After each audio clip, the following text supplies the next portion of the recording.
Engineering tutor में आपका स्वागत करता हूं। ये 100 ट्रिकी क्वेश्चंस की lecture series strength of material के ऊपर मैंने बनाई है। ये लेक्चर नंबर 5 है इस लेक्चर सीरीज़ का, जिसमें हम क्वेश्चन नंबर 21 से लेकर 25 तक डिस्कस करेंगे। चैनल को आप सब्सक्राइब कर सकते हैं, शेयर और रिकमेंड कर सकते हैं अपने दोस्तों के साथ। बहुत ही शानदार लेवल के हम क्वेश्चन करने जाते हैं इस लेक्चर में, तो साथ में बने रहिए और लेक्चर को एंड तक देखिए, क्योंकि आपको बहुत अच्छी नॉलेज आपको इस लेक्चर में मिलने वाली है। तो हम सबसे पहले क्वेश्चन नंबर 21 को देखते हैं, या question number first of this lecture. Let me read it first and then I will solve it. 3 identical circular disc A, B, C. This one is A disc, B and C are welded at the end of the 3 solid circular bar as shown in the figure। यहाँ पर weld किया हुआ है। Okay, disc लगी हैं, घूम रही हैं, तो इसमें एक टॉर्क लग रहा होगा ऑब्वियसली, लेकिन पढ़ते हैं पहले। The bar lie in a common plane and the disc lie in the plane perpendicular to the axis of the bar. Okay, मतलब ये जो है कॉमन प्लेन पे है और डिस्क जो है ऑब्वियसली इसके परपेंडिकुलर रोटेट कर रही है।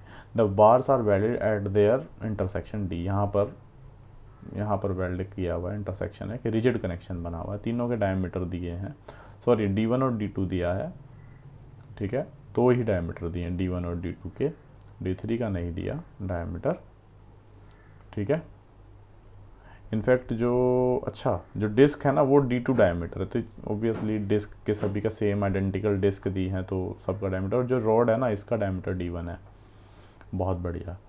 सो the forces P1, P2 and P3 acts on the disc A, B, C respectively. P1 force लग रहा है ऑब्वियसली टेंजेंशियल फोर्स, ये भी टेंजेंशियल फोर्स यहाँ पर लग रहा है। तो ये जो P1, P2 और P3 एक टॉर्क लगा रहे होंगे, ये डायग्राम से भी मेरे को पता लग रहा है, ठीक है। तो ऑब्वियसली शेयर स्ट्रेस लगने वाली है, मैक्सिमम शेयर स्ट्रेस हमसे इसने पूछी है। और यहाँ पर जो ये इस टाइप के फोर्स लग रहे, तो इसमें इस बार में टॉर्शन लगने वाला है।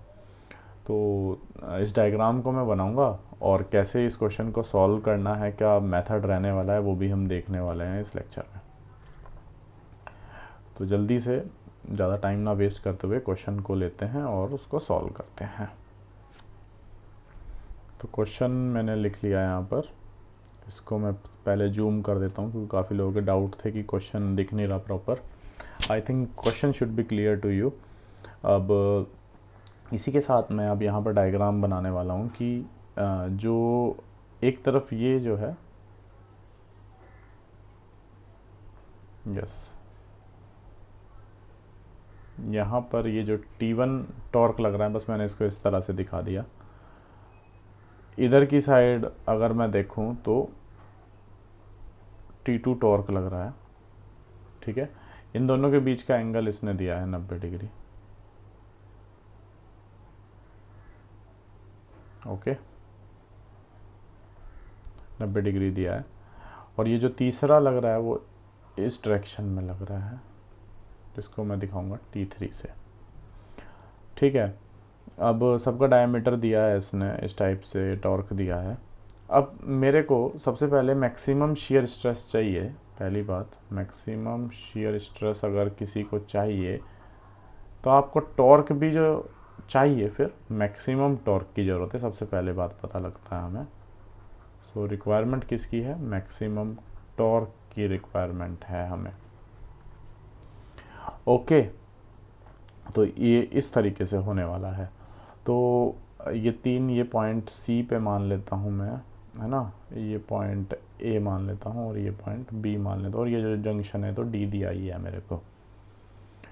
अच्छा, ये डायग्राम से हमें कुछ पता भी लग रहा है कि ये जो इसका रिजल्टेंट, इन दोनों टॉर्क्स का रिजल्टेंट ये रहने वाला है, ठीक है। तो अगर मैं इसका वेक्टर डायग्राम भी आपको एक बार बना के दिखा दूँ, इसमें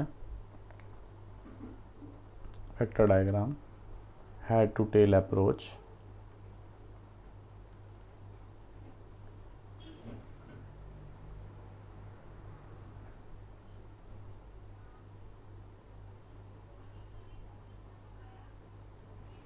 ठीक है। ये वाला T3 रहने वाला है, ये हमारा जॉइंट है। तो इस डायग्राम से अगर मैं देखूँ, ये एंगल 45 डिग्री है। यहाँ से मुझे पता लग जा रहा है कि जो T3 है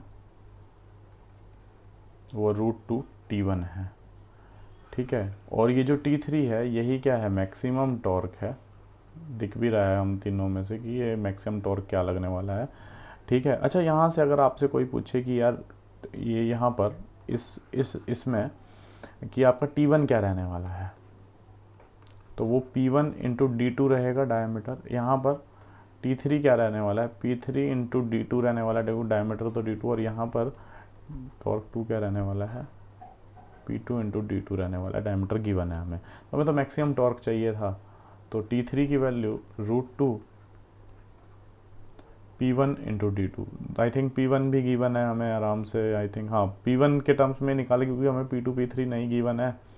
तो हमने तो ये T3 को रिलेट इस वजह से ये डायग्राम बनाया था, आप समझ ही गए थे, मैं बता चुका हूँ इस बात को। D2 भी हमें गिवन है, 90 mm दिया है, तो T3 यहाँ से आ गया। हमें मैक्सिमम शेयर स्ट्रेस चाहिए, टॉ मैक्स चाहिए मेरे को, सॉरी टॉ मैक्स चाहिए, मैक्सिमम शेयर स्ट्रेस 16T3 पाई D1 क्यूब है ना। मैक्सिमम टॉर्क हमें यहाँ से पता लग गया है, T3 है, तो 16 इंटू √2 T1 की वैल्यू क्या आएगी, P1 इंटू D2 आएगी, यहाँ से ये भी समझ में आ गया, और पाई इंटू D1 क्यूब। अब मुझे ये बताइए कोई चीज़ है कि जो नहीं बताओ, P1 भी पता है, D2 भी पता है, D1 भी पता है, और ये भी पता है, पाई भी पता है।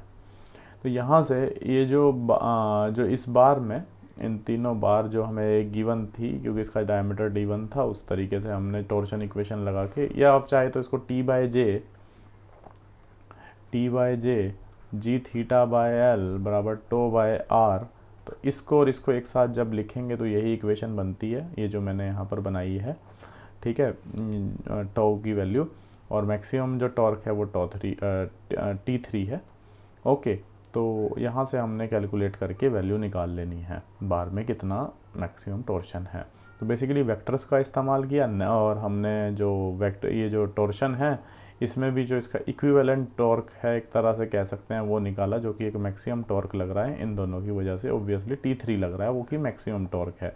और इस T3 को हमने T1 के टर्म्स में इसलिए किया क्योंकि मुझे बस P1 गिवन था, ठीक है। और ये जो डिस्क की अगर मैं बात करूँ, एक बार इसको डिलीट कर देते हैं।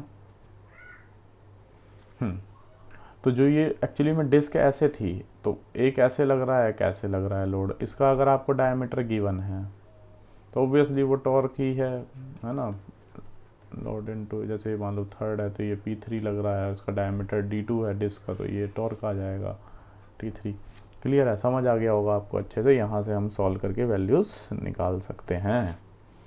क्वेश्चन यूनिक सा था बिल्कुल, बहुत ही कम देखने को मिलता है ऐसा क्वेश्चन, बट यहाँ से अप्रोच आ सकती है। मतलब आपको मैक्सिमम टॉर्क पूछा है, तो इन तीनों में से आपने सबसे पहले मैक्सिमम टॉर्क को ढूंढा। नेक्स्ट क्वेश्चन की तरफ चलते हैं, जो कि 22nd क्वेश्चन है इस लेक्चर सीरीज़ का, इसको कंप्लीट करते हैं।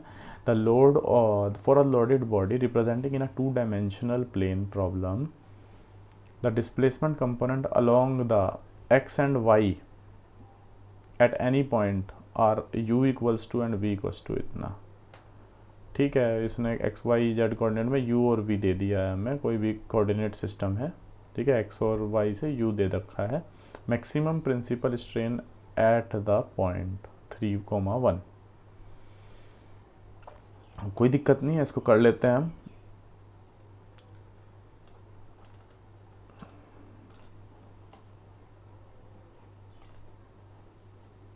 तो कोई भी 2D सिस्टम है,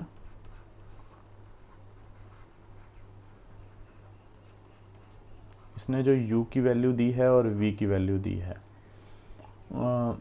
इसको आप एक तरह से कह सकते हैं कि जब भी आपको u और v में, इसको आप वेलोसिटी कंसिडर कर सकते हैं, ठीक है। तो अगर आपको इसमें गिवन है u की वैल्यू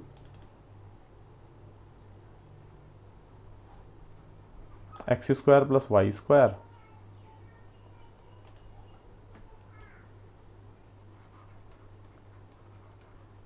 और v की वैल्यू 2y है। अब मेरे को मैक्सिमम प्रिंसिपल स्ट्रेन निकालना है, मतलब मेरे को ε1 निकालना है। मैक्सिमम और मिनिमम का मुझे फॉर्मूला पता है ना, sigma x plus sigma y/2 plus minus under root में आता है जो फॉर्मूला, वो मैं बताऊंगा। तो उसके लिए मेरे को ε x और ε y चाहिए ना। तो अगर ये u की वैल्यू दी है x और y में, ठीक है, और तो यहाँ से मेरे को एप्सिलॉन x की वैल्यू चाहिए, पहली बात, मेरे को एप्सिलॉन y की वैल्यू चाहिए, और मेरे को शियर स्ट्रेन की गामा एक्स वाई की वैल्यू चाहिए।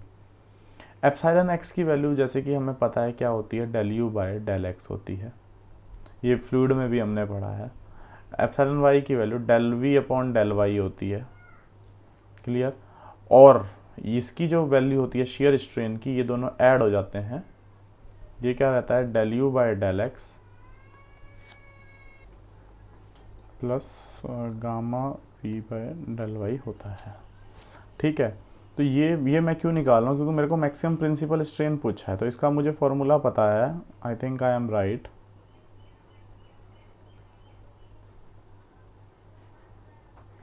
एप्सिलॉन एक्स बाय 2 का whole square plus gamma x y by 2 का होल स्क्वायर, ये मैक्सिमम प्रिंसिपल और मिनिमम प्रिंसिपल स्ट्रेन का फॉर्मूला है। जब भी हमें कोई भी वेलोसिटी फील्ड या कोई भी फील्ड की वैल्यू दी होगी, यू के टर्म्स में दी होगी, तो हमने एक्स के टर्म्स में डिफरेंशिएट करेंगे तो वो shear strain strain in x direction आएगा, वाई के वी को वाई के रिस्पेक्ट में करेंगे तो एप्सिलॉन वाई आएगा, क्योंकि ये प्लेन 2D प्लेनर बॉडी के लिए दिया है, 2D के लिए, इसलिए हमें पता है फार्मूला, वेल नोन फार्मूला है। तो यहाँ से अगर मैं इसका del u by del x निकालूंगा, वो आएगा 2x, और ये क्या आएगा 2 आएगा, तो ये क्या आने वाला है 2x प्लस 2 आने वाला है। और आप देख सकते हैं क्वेश्चन में, अगर आप क्वेश्चन को ध्यान से पढ़ें, मैक्सिमम प्रिंसिपल स्ट्रेन 3,1 पे पूछा, मतलब x की वैल्यू 3 और y की वैल्यू 1। तो x की वैल्यू 3 है तो ये कितना आ गया 6 आ गया, और ये कितना आ गया 3 6 8 आ गया। तो आपने ये वैल्यू रख देनी है यहाँ पर 4 plus minus under root epsilon x 4 minus 6 minus 2 4 by 2 2 का स्क्वायर, तो वो 4 आ गया, प्लस गामा एक्स वाई इसका 2 करेंगे तो ये 16 आ गया। तो ये क्या वैल्यू आ गई है 4 प्लस माइनस रूट 20, और हमें प्लस वाला लेना होगा, वो मैक्सिमम वैल्यू इसने पूछी है तो वो 1 वाली लेंगे, यानी कि प्लस ले लेंगे इसमें, रूट 20 की वैल्यू जो भी आने वाली है उसको जोड़ देंगे और आंसर निकाल देंगे। कैलकुलेशन मिस्टेक देख लेना एक आधी बार कहीं हुई ना हो, बाकी हमने इसमें वैल्यूज़ निकाल दी है। इसमें एक गड़बड़ है कि जो गामा एक्स वाई की वैल्यू है, ये मैंने शायद गलत लिख दिया जल्दी में, ये यहाँ पर वाई आता है एकदम से, यहाँ पर एक्स आएगा, ठीक है, तो ये गड़बड़ है, बाकी तो सब सही है। तो गामा एक्स वाई की वैल्यू, तो ये छोटी सी मिस्टेक हुई थी फॉर्मूले में ही, del u by del y क्या रहने वाला है, मैं थोड़ा सा इसको ना अब यहाँ से रब कर देता हूँ, सो दैट कि थोड़ा सा अच्छे से हमारा ये समझ आ जाए हमें ये चीज़।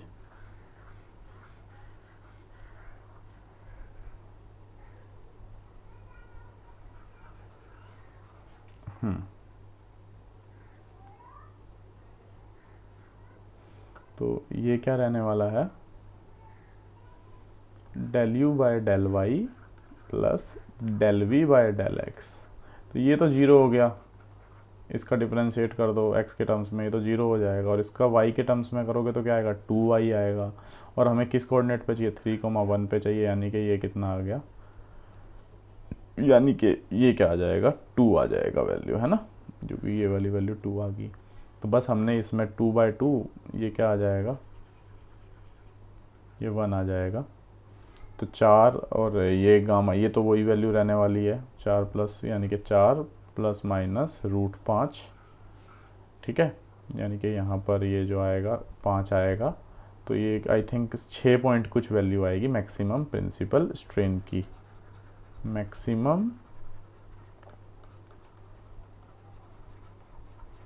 प्रिंसिपल स्ट्रेन की वैल्यू क्या आ गई हमारी 6 पॉइंट कुछ वैल्यू आ जाएगी, वो आंसर आ जाएगा, ठीक है। u और v के टर्म्स में दिया था, उसको हमने बड़े इजीली कैलकुलेट करके यहाँ से निकाल लिया।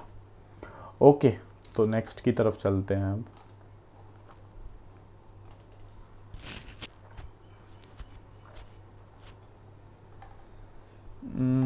u की वैल्यू, w की वैल्यू दी है इस तरह से है, और यूडीएल लोड है कैंटिलीवर बी में, l दिया है, ei दिया है, इलास्टिक स्ट्रेन एनर्जी हमसे पूछी है of the prismatic bar A B. Okay, definitely हम इसको सॉल्व कर लेंगे और इसकी वैल्यूज़ को भी हम निकाल लेंगे। तो यहाँ पर देखते हैं इसको। तो हमें इसका पता है कि ये अगर बीम है, स्ट्रेन एनर्जी U हमसे पूछिए, इसका फॉर्मूला मुझे पता है। ये स्ट्रेन एनर्जी का फॉर्मूला है। तो ये W इसकी इंटेंसिटी दी है। तो अगर मैं कोई सेक्शन लूँ, ठीक है, ये पूरी लेंथ L दी है, आई थिंक आसान क्वेश्चन है थोड़ा। तो अगर इसकी इंटेंसिटी ये दी है तो मुझे पता है कि जो M की वैल्यू रहने वाली है अबाउट दिस सेक्शन XX, वो क्या रहने वाली है, -WX²/2। ये वाली वैल्यू मैं यहाँ पुट करूँगा। तो जब इसका स्क्वायर करूँगा M की रखूँगा तो W²x⁴/4 रहने वाला है, इंटू dx रहने वाला है, इंटू 2EI रहने वाला है।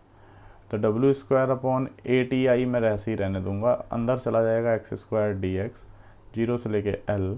इसका जो इंटीग्रेशन करेंगे x⁵/5 आएगा, ठीक है। तो यहाँ से ये मल्टीप्लाई हो जाएगा, ठीक है। तो ये 8 पंजे 40 हो जाएगा और वो L हो जाएगा, यानी कि W²L⁴/40EI। अब मैं एक चीज़ चेक कर लेता हूँ, कोई चीज़ ऐसी तो नहीं कि जो गिवन ना हो, फिर प्रॉब्लम होए।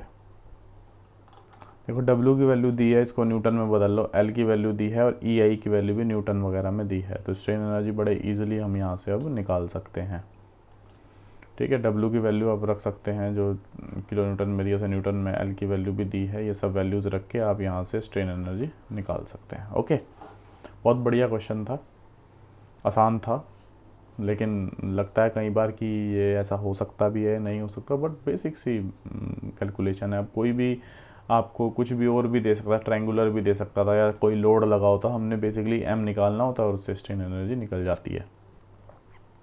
अच्छा क्वेश्चन था। नेक्स्ट की तरफ चलेंगे अब हम। एक क्वेश्चन को और सॉल्व कर लेते हैं, चलिए इस लेक्चर में। ओहो, बहुत शानदार।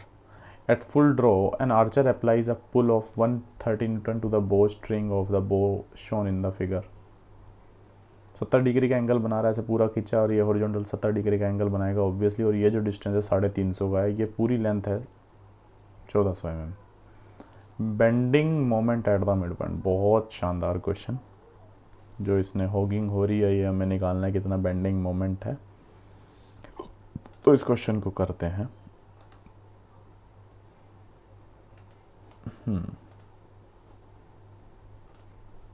ऐड कर लेते हैं इमेज।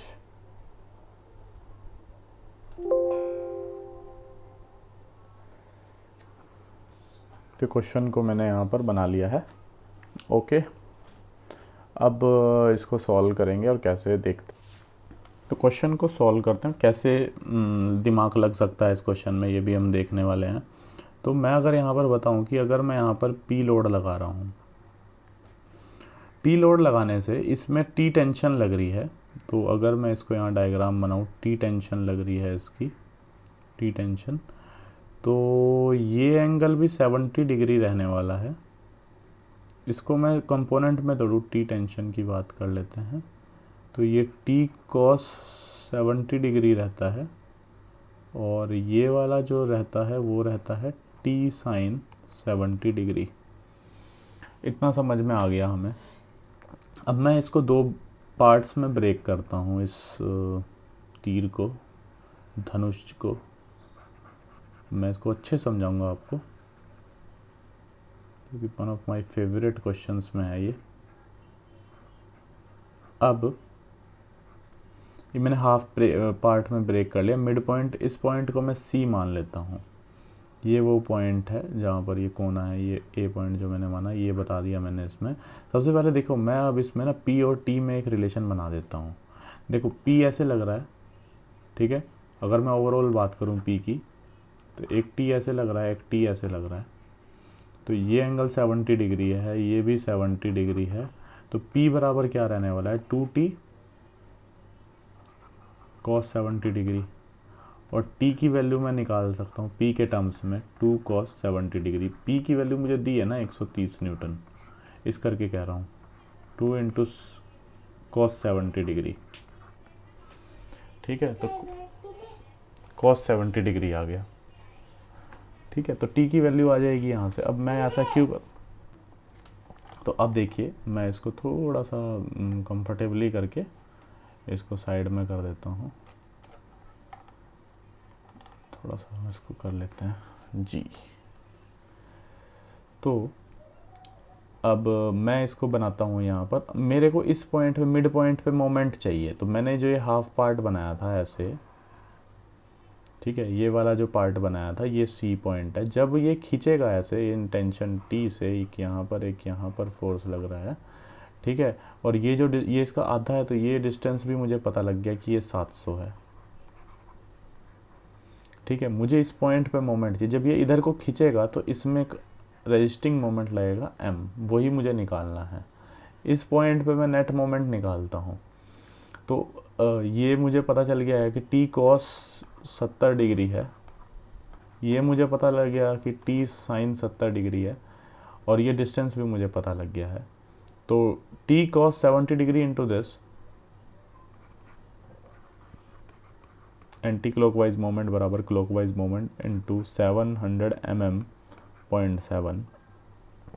टी की वैल्यू मैंने यहाँ से निकाल दी, प्लस ये वाला भी प्लस का ही रहने वाला है, टी साइन 70 डिग्री इंटू ये जो डिस्टेंस रहेगा। अब टी साइन 70 को ये ऐसे लग रहा है ना, तो डिस्टेंस क्या लेंगे, ये वाला लेंगे, और ये वाला भी आई थिंक 350 mm हमें दिया है, तो 350 को 0.350 लिख देंगे, बराबर क्लॉकवाइज मोमेंट बराबर m। ठीक है, तो यहाँ से जो हमारा सी पॉइंट पे मोमेंट, मिडल पॉइंट पे मोमेंट लग रहा है, वो हम यहाँ पर निकाल देख लीजिए। कोई ऐसा तो है नहीं कि कोई वैल्यू नहीं दी, और टी की वैल्यू हमने यहाँ से निकाल दी। ठीक है, यहाँ से निकाल दी हमने वैल्यू, क्योंकि हमें पी गिवन है 270 cos 70 यहाँ से निकाल देंगे। ठीक है, सब वैल्यूज़ गिवन है यहाँ से। मोमेंट अबाउट सी, मैकेनिक्स और बेंडिंग मोमेंट का दोनों का मिक्स क्वेश्चन था। बहुत बहुत बहुत शानदार क्वेश्चन। ठीक है, लेकिन एग्ज़ाम में जब ऑन द स्पॉट आता है तो दिमाग नहीं चल पाता, ये भी कंफर्म बात है। ओके, तो इसको अब हम यहाँ से डिलीट कर देते हैं, कंट्रोल ए करके। लास्ट क्वेश्चन की तरफ चलते हैं अब हम जी। अब हम इसमें लास्ट क्वेश्चन की तरफ चलते हैं, that will be question number 25। उसको मैं थोड़ा सा हिंट दूंगा, वो आपको होमवर्क रहने वाला है। ओके, क्वेश्चन नंबर 25 की तरफ चलते हैं।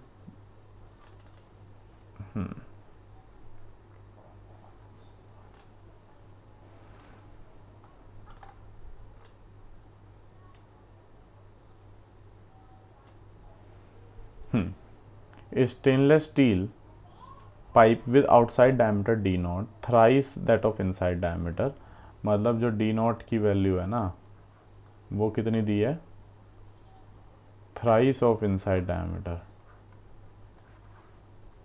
ठीक है, और rigidly support to a fix support on both the end, दोनों तरफ से ये फिक्स्ड है, और स्टेनलेस मतलब इस टाइप का पाइप है।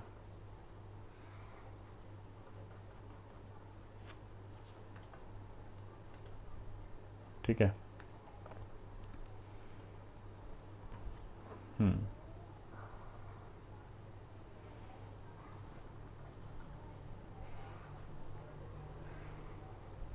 ये गिवन है। लेंथ पाइप की एल है, यंग्स मॉडुलस ई दिया है, coefficient of thermal expansion alpha दिया है, टेम्परेचर राइज निकालना है, to buckle is least moment of inertia भी हमें दिया है। बहुत शानदार क्वेश्चन है। मोमेंट ऑफ इनर्शिया मिनिमम निकाल सकते हैं, जो होलो शाफ्ट का पावर 64 डी नॉट की पावर 4 माइनस डी आई की पावर 4, क्योंकि डी नॉट और डी आई में रिलेशन दिया है, और ई नॉट ये स्ट्रेन जो थर्मल स्ट्रेस है उसका फॉर्मूला भी हमें पता है, उसके बराबर में दोनों को हम इक्वेट करेंगे और वहाँ से निकालेंगे। तो इस क्वेश्चन का आंसर आप प्लीज़ कमेंट करके मेरे को बताना कि इन चारों ऑप्शंस में से कौन सा आंसर सही है हमारा। ठीक है, और हिंट भी मैंने आपको दे दिया। टोटल 4-5 क्वेश्चन हमने इस लेक्चर सीरीज़ में कर लिए। 1/4 हमारी ये लेक्चर सीरीज़ कंप्लीट हो गई है। सजेस्ट भी कर सकते हैं कि आप मैं अब अगले जो क्वेश्चन कराने वाला हूँ वो फॉरेन राइटर की बुक से कराने वाला हूँ, कुछ शानदार क्वेश्चन जिसके जो कंसेप्ट हैं वो सिखाने वाला हूँ। ऐसा नहीं कि क्वेश्चन का आंसर निकाल दिया, वो मेरा बिल्कुल, मैं आंसर यहाँ बिल्कुल आपको, आंसर से मेरा मतलब भी नहीं है, ठीक है। मेरा मेन मकसद है कि उस क्वेश्चन को कैसे अप्रोच किया जाए, वो मैं कोशिश कर रहा हूँ उस तरह से कराने की। तो लेक्चर कैसा लगा प्लीज़ कमेंट करके बताइएगा।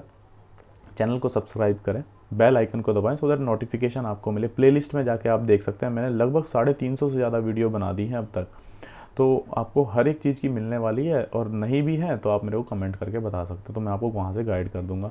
तो लेक्चर सुनने के लिए बहुत बहुत धन्यवाद, थैंक यू। मिलते हैं नेक्स्ट लेक्चर में, बाय बाय।